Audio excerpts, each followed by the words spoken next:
At exactly 9:17 p.m., the village died.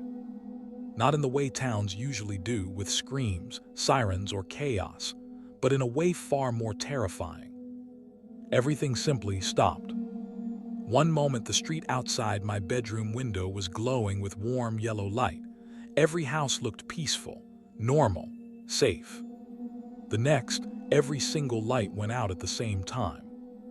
No gradual fading, no flicker, just instant, absolute darkness. Have you ever noticed how cities are never truly quiet? Even at night, there's always something: distant traffic, barking dogs, wind brushing against buildings. But when the lights went out in this village, the silence was so complete it felt like the world itself had been muted. I sat up in bed, my heart pounding. Something was wrong. I stood and slowly pulled back the curtain. That's when I saw him. A figure was standing in the middle of the road, directly under the street lamp that had just gone dark. I couldn't make out his features, only the shape of him, tall, thin, and completely still. He was looking up at my window, not waving, not moving, just staring. Would you feel safe, I wondered, if someone stood outside your bedroom and didn't move for minutes? Because he didn't move. Not when I shifted. Not when I leaned closer to the glass. Not when I whispered, "Dad." Then he slowly lifted his head into the faint moonlight, and I saw my own face staring back at me. I screamed. This is how it started. But to understand why that moment broke me, you need to know how my family ended up in this village in the first place. Because we were never supposed to be here. 2 weeks earlier, my family was desperate. My dad had been laid off. My mom was working 2 jobs. We were about to lose our apartment. So when an email arrived offering a well-paying job in a quiet, family-friendly village with free housing included, it felt like a miracle. The address was strange. It didn't show up on Google Maps. When my mom called the number listed, a man with a calm, cheerful voice answered and said, "Don't worry about that. Most GPS systems haven't been updated yet." That should have been the first red flag. But desperation makes you blind. We packed everything we owned into our old minivan and followed the directions they sent. After hours of driving through nothing but trees, we reached a narrow road that wasn't marked on any sign. A single wooden board stood at the entrance. It simply said, "Welcome." No town name, no population, no date. The moment our tires rolled over the cracked asphalt, every phone in the car lost signal. Probably just a dead zone, my dad said. But when I looked back, the road we came from was gone. Behind us was nothing but forest. The village appeared suddenly, rows of identical houses, perfectly aligned streets, white fences, and not a single car in sight. It looked like a model town, a fake one. As we drove through, I noticed something strange. Every house had lights on. Every window had someone standing behind it, watching us. No one waved. No one smiled. They just stared. That was the moment I realized something was deeply wrong. But it was already too late, because the village had seen us, and it had decided we were staying. The first night in the village felt like sleeping inside someone else's dream. Everything was too quiet, too still, like the world was holding its breath. Our new house looked perfect from the outside: 2 stories, white walls, neatly trimmed hedges, a porch that creaked just enough to sound charming. But the moment we stepped inside, I felt it. That uncomfortable pressure in your chest. The feeling you get when someone is standing right behind you. "You okay?" my mom asked. "Yeah," I lied. None of us wanted to admit what we were thinking. This place felt wrong. The neighbors. A knock came at the door before we'd even unpacked. My dad opened it to find a man in a gray sweater standing on the porch. He smiled, but his eyes didn't change at all. "Welcome," he said. "We're so glad you're here." His voice was warm, his stare was not. "I'm Thomas. I live across the street. We like to greet new families personally." "Families," my mom repeated. "Yes," he said. "The village loves families." I don't know why, but the way he said that made my skin crawl. Thomas stepped inside without being invited and looked around our living room slowly, carefully, like he was inspecting us. "You'll be very happy here," he said, "as long as you follow the rules." "What rules?" my dad asked. Thomas tilted his head. "Oh, they haven't given them to you yet." "The road problem." That night my dad tried to leave. Not forever, just to drive to the nearest town and grab supplies. But 10 minutes later, he came back pale and shaking. "The road's gone," he whispered. "What do you mean gone?" my mom asked. "I mean it loops. Every direction leads back here." I felt something cold twist inside my stomach. The watching. After dark, the village changed. The air felt heavier. The shadows looked deeper. Every house still had lights on, but nobody was outside. I peeked through my bedroom curtain. Every window across the street had someone standing behind it. All of them staring at our house. Not moving. Not blinking. Waiting. And that's when I heard something soft outside my door. A whisper. My own voice. Saying my name. "Open the door." The whisper outside my door didn't stop. It stayed there, repeating my name over and over in a voice that sounded exactly like mine. Not louder. Not more desperate. Just patient. Like it knew I would eventually open the door. I didn't. I sat in my bed, clutching my blanket, staring at the doorknob as if it might start turning on its own. The hallway light was on. I could see the faint yellow glow leaking under the door. Nothing else moved. "Open the door," my voice whispered again. "I'm scared." How do you ignore yourself when you sound terrified? I don't know how long I stayed frozen there, but eventually the whispering stopped. Not because it left. Because it was satisfied. Satisfied that I had heard it. Morning in the village. Sunlight made the village look almost normal again. Almost. The houses were bright. The streets were clean. Birds even chirped, though I hadn't heard any the night before.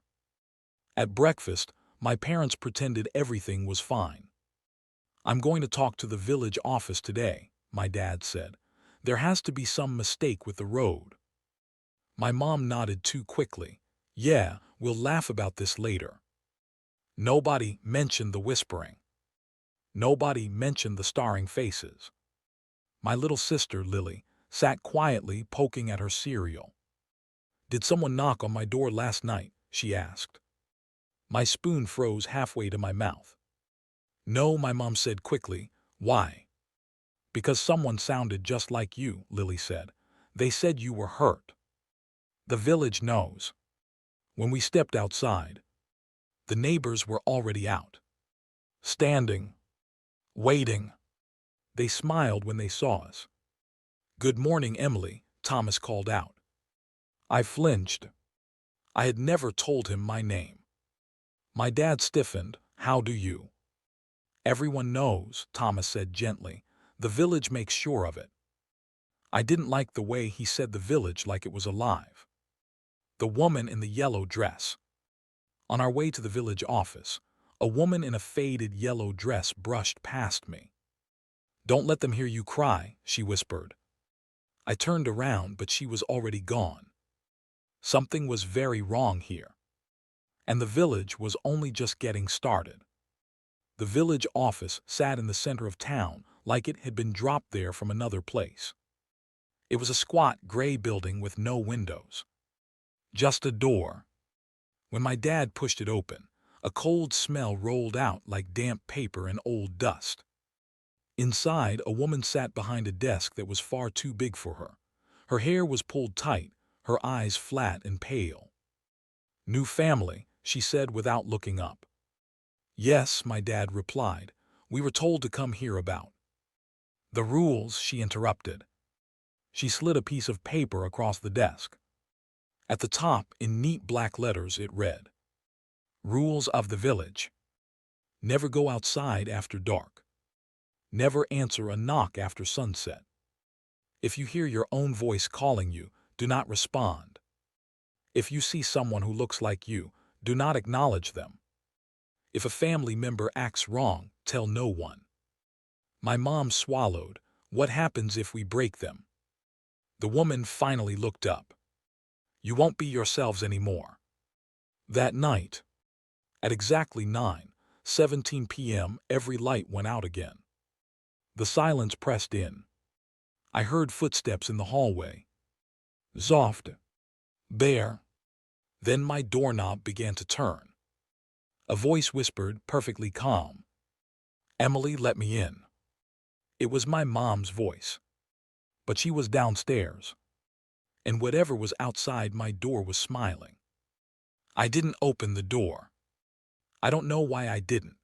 Maybe it was the list of rules burned into my mind, or maybe it was the way my mom's voice outside my room sounded, hollow, like it was being played through a broken speaker. "Emily," it said again softly, "I need you." I slid off my bed and pressed my ear against the door. There was breathing on the other side. Slow. Deeper. Too close. But it wasn't quite right. The rhythm was wrong, like someone pretending to breathe. "I'm scared," the voice whispered. "Please." My real mom was downstairs. I could hear her moving around in the kitchen.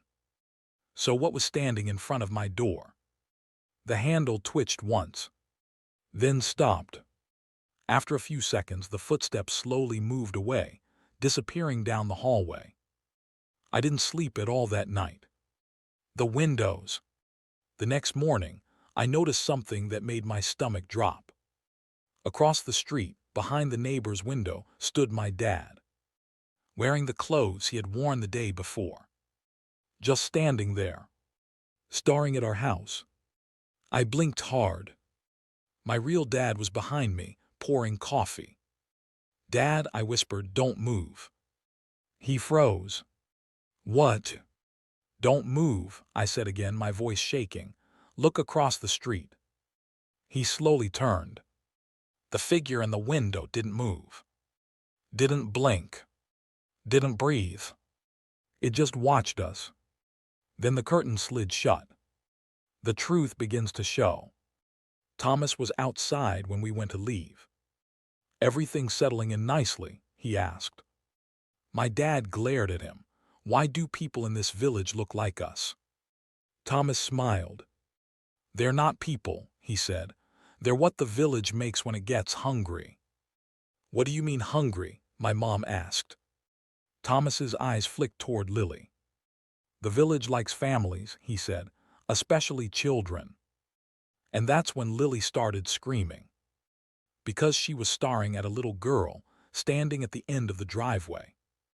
A girl who looked exactly like her and was smiling back. Lily wouldn't stop crying. She clutched my mom's leg and kept pointing down the driveway, where the girl who looked just like her had been standing only seconds before. "She was right there," Lily sobbed. "She was smiling at me." But when we looked again, the driveway was empty. No footprints. No sound. Nothing.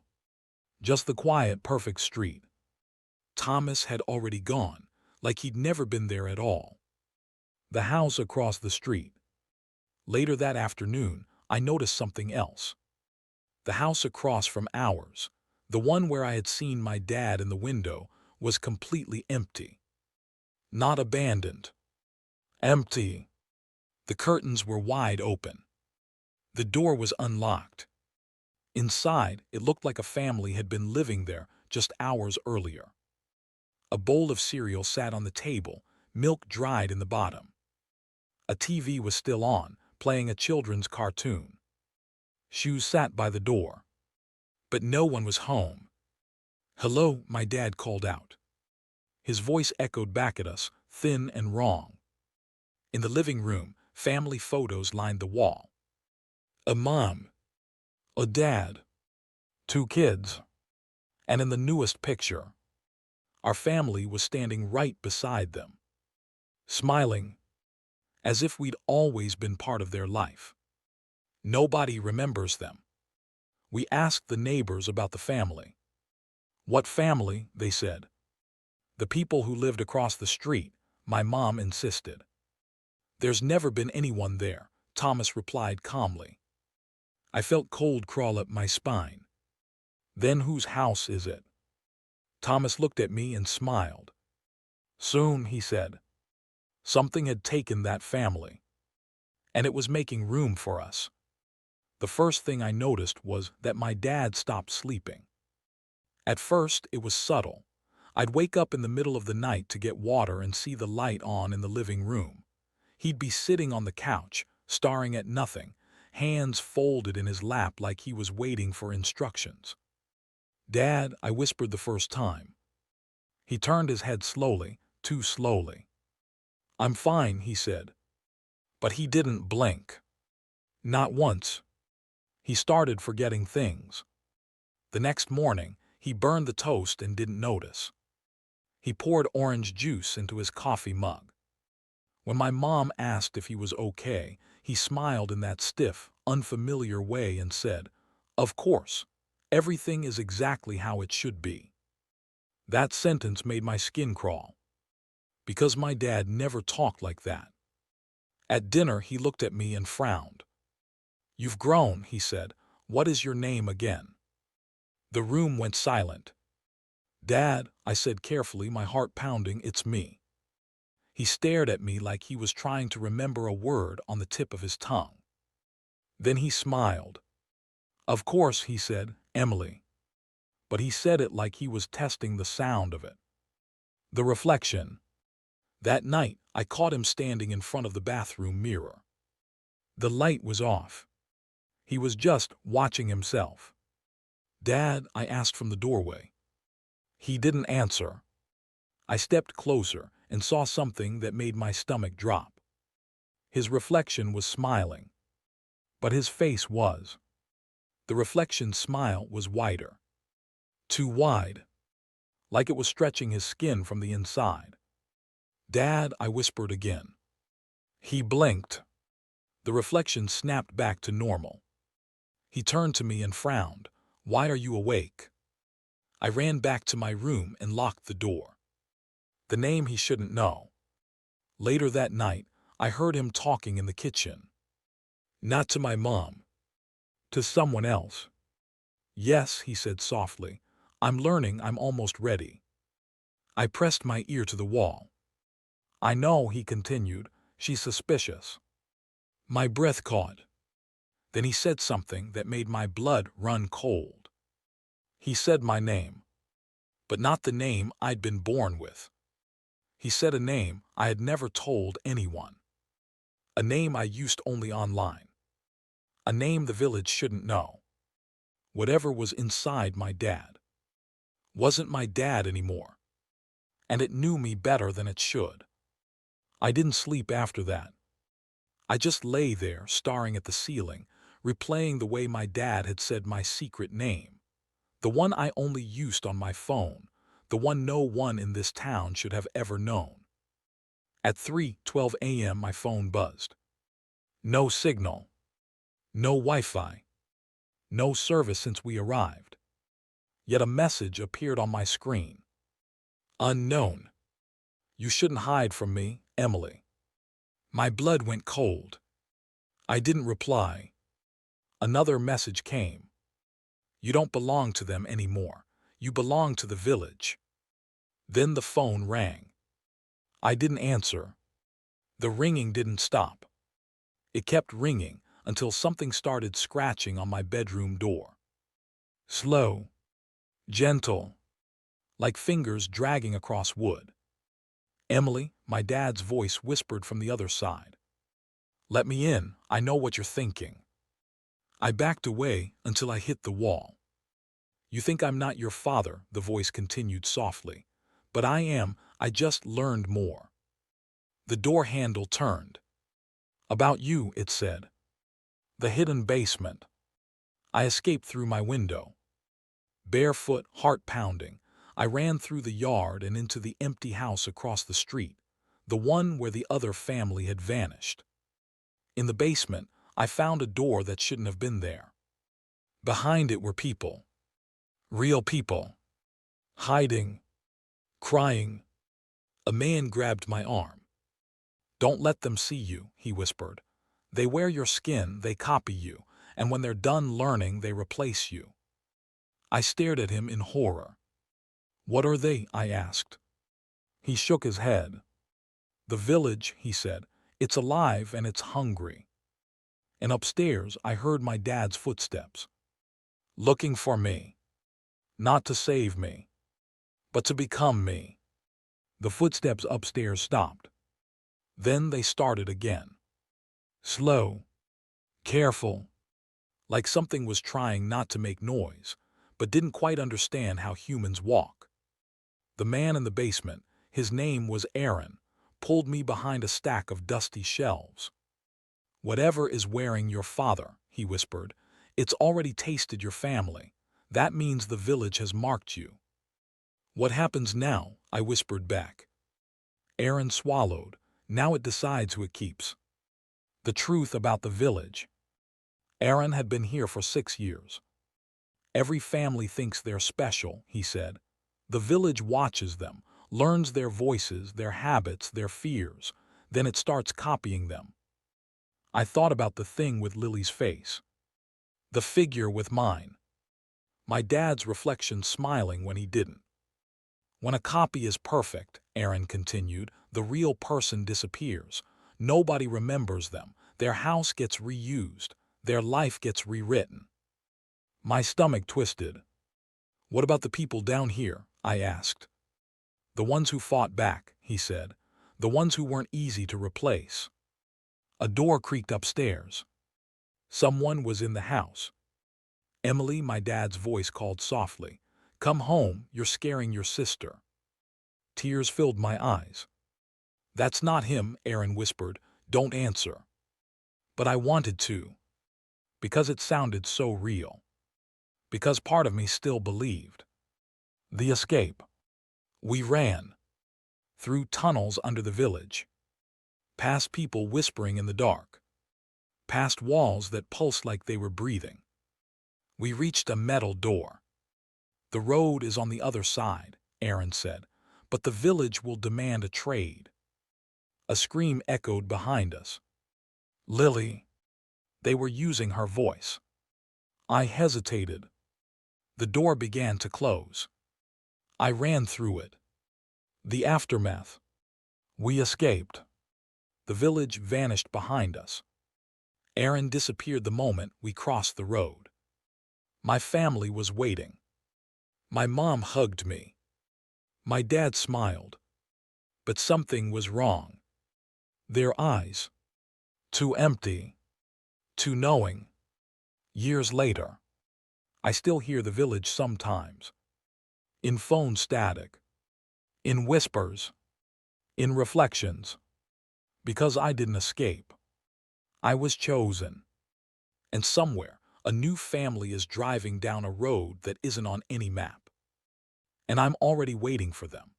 I didn't realize something had followed me at first, because when you escape a place like that, you expect nightmares and shaking hands and a heart that never really slows down. But you don't expect your own reflection to be the first thing that betrays you, smiling just a little longer than it should while you're brushing your teeth in a quiet bathroom that suddenly doesn't feel safe anymore. The smile lingered, stretched wider than my own face, as if whatever was looking back at me was savoring the moment, memorizing the shape of me. And when I blinked, it snapped back to normal so fast that I almost convinced myself I had imagined the whole thing. Almost. A week later, my phone rang, even though I hadn't given the number to anyone new, and when I answered, all I could hear was slow breathing on the other end. heavy and patient and intimate in a way that made my stomach tighten, until a familiar voice whispered softly, "Did you enjoy leaving us behind?" Before the call went dead and left me staring at the screen, knowing deep down that the village had found me again.